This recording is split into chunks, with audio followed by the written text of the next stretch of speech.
Welcome to This Explainer. Today, we're going to completely rethink everything you thought you knew about human evolution. We're diving deep to uncover the absolutely startling truth of how our species went from being marginal, underdog apes to the undeniable rulers of planet Earth. So, let's just jump right into this massive mystery.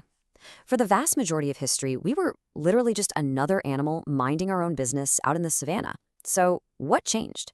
How exactly did a creature that was essentially a biological afterthought rise up to split the atom, fly to the moon, and build these incredibly massive global civilizations?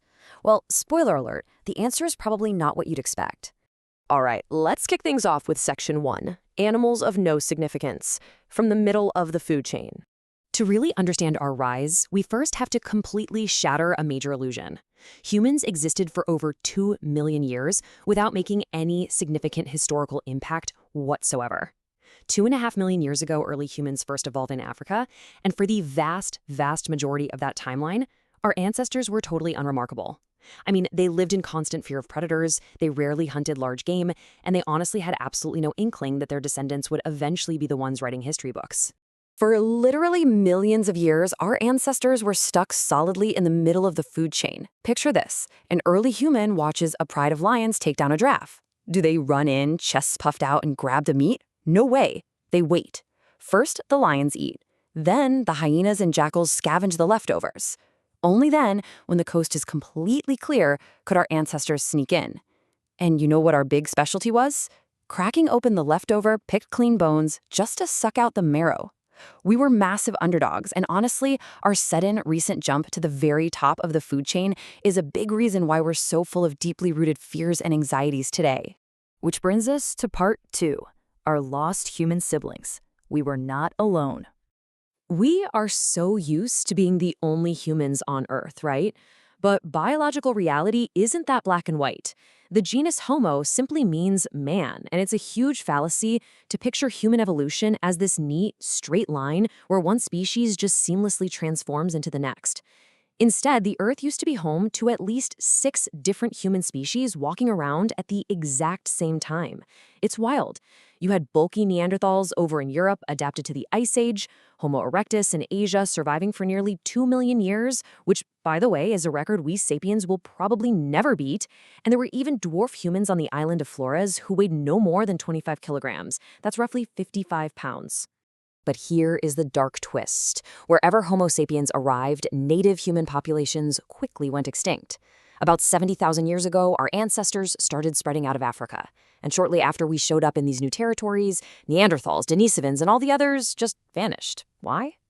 Well, whether they were outcompeted by our incredibly flexible foraging skills or completely wiped out by our violence, tolerance has never exactly been a sapiens trademark. When we showed up, we quickly became the last humans standing. Moving right along to Section 3, the cognitive revolution, our secret weapon. So you really have to wonder, how did sapiens manage to push all these strong, brainy species into complete oblivion? I mean, Neanderthals were actually more muscular than we were, and they had brains that were just as big, if not bigger than ours. They even used fire and tools. So what on earth gave us the ultimate edge to just sweep across and conquer the planet? The answer boils down to the cognitive revolution. We think that accidental genetic mutations, literally a biological fluke, completely change the inner wiring of our brains. Our ancestors developed a remarkably supple and complex language. And believe it or not, one of the absolute most vital features of this new language was the ability to gossip. Yeah, gossip. It let us track complex social relationships, figure out who was reliable, and form these stable, highly cooperative bands of up to about 150 people.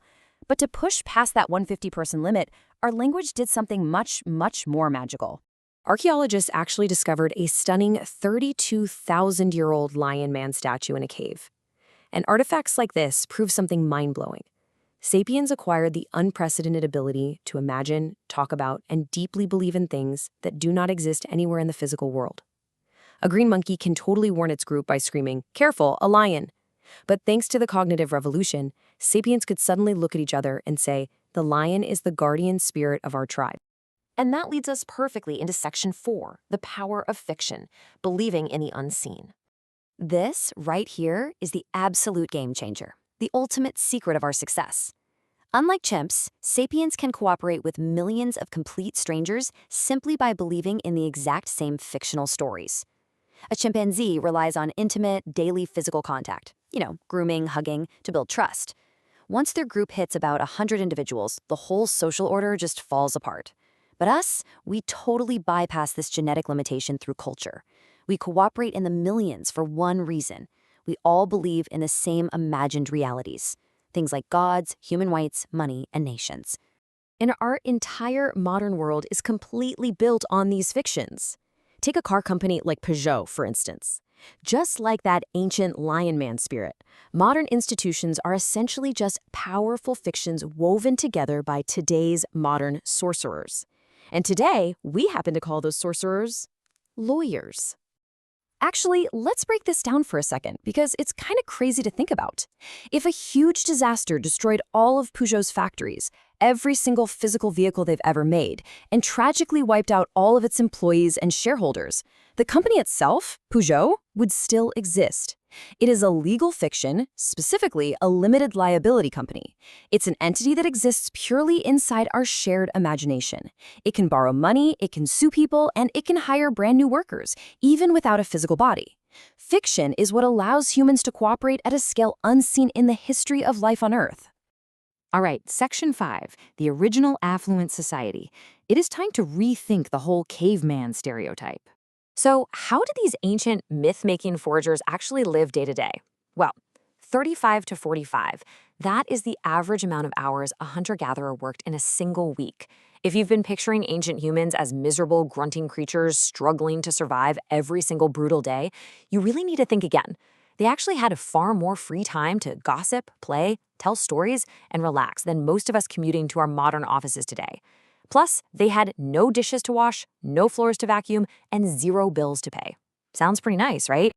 And their diet was spectacularly varied. By foraging for a massive variety of foods rather than relying on a single agricultural crop, ancient hunter-gatherers were actually taller, healthier, and far less likely to starve. Think about a traditional peasant farmer. They might eat rice for breakfast, rice for lunch, and rice for dinner. That makes them incredibly vulnerable to malnutrition or famine if that one single crop fails. The ancient forager, on the other hand, ate a super diverse menu: berries, fruits, meats, mushrooms. This incredible variety naturally ensured they got all their necessary nutrients. On top of that, their lives were deeply, deeply communal. In Israel, archaeologists uncovered a 12,000-year-old tomb containing the skeleton of a woman buried alongside a puppy, with her hand resting incredibly lovingly on the dog. It shows that they forged the first profound cross-species alliance with domesticated dogs long, long before they ever bothered planting a single field of wheat. They had incredibly rich emotional, social, and spiritual lives. So here's the big takeaway. We have built an unbelievably incredible global network of shared fictions. We've invented legal corporations, complex economies, and sprawling empires that allow billions of us to cooperate. But as we look back at the surprisingly affluent, healthy lives of our hunter-gatherer ancestors, we have to ask ourselves a pretty challenging question. Has this huge leap to the very top of the food chain actually made us any better off? Our biological brains haven't significantly changed, yet our world is endlessly more complex and stressful. We conquered this planet through the sheer, unmatched power of our imagination. But whether that imagination has built a genuinely happier world, well, that is a fiction we are still writing today. Thank you so much for joining me for this explainer, and remember to keep questioning the realities around you.